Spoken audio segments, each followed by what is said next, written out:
Scaredy cat.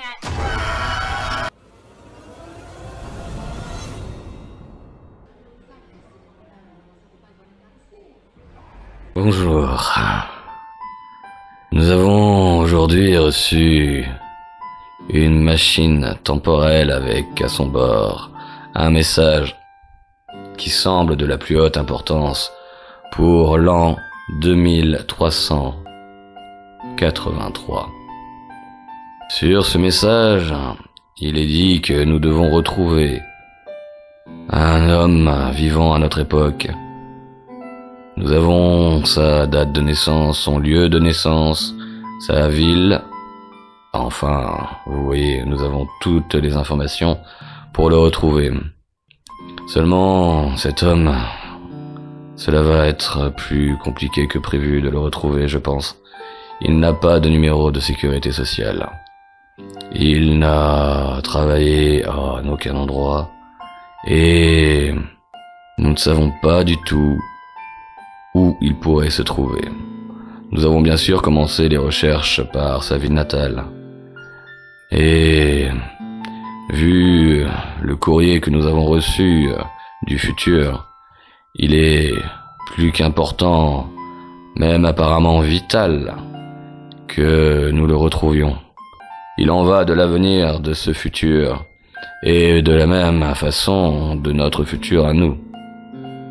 Les recherches sont menées par tous les corps. Nous avons levé tout le monde sur le pied de guerre pour retrouver cet homme. Maintenant, ce ne va être qu'une question de temps. Enfin, nous l'espérons, car la machine a remonté le temps à un programmateur. Il faut absolument que nous retrouvons cet homme avant 2 jours et 13 heures. Nous commençons à avoir certaines pistes par rapport à l'endroit où il est né. Il aurait été à Médecins sans frontières, à voyager, et ensuite il a voulu faire globe-trotter. On aurait pu nous donner quelqu'un de plus facile à retrouver quand même. Et là, il a dû se poser, selon nos dernières informations, en tant que skipper entre l'île de la Réunion et Cuba. Nous nous efforçons de le retrouver avant que le compte à rebours en arrive à 0. Et il nous reste aujourd'hui 1 jour et 3 heures exactement pour retrouver cet homme. Le temps. Il nous glisse entre les doigts toujours. Mais nous sommes proches de la localisation finale de celui-ci. Nous avons envoyé 2 agents directement à côté d'une baie à Sao Paulo. Maintenant, espérons que nous arriverons à le convaincre et le ramener à temps. Car je me dis que des agents du gouvernement me disant qu'il y a une machine à remonter le temps pour m'amener dans un futur où je suis le seul à pouvoir le sauver, personnellement, espérons qu'il soit fan de science-fiction, car jamais il ne pourra croire à une telle histoire. Le voilà arrivé, enfin. Nous avons encore 8 heures au compteur. Voilà ce qui s'appelle un bon boulot de notre part. Nous avons retrouvé cet homme alors que rien n'était gagné pour nous. Après, je me demande pourquoi cet homme et pas un autre.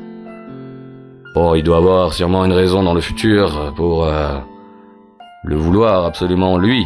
Tout le monde l'acclame, tout le monde est autour de lui, car oui, c'est un héros. C'est un héros pour nous et pour le futur, donc pour notre futur, pour notre monde à tous.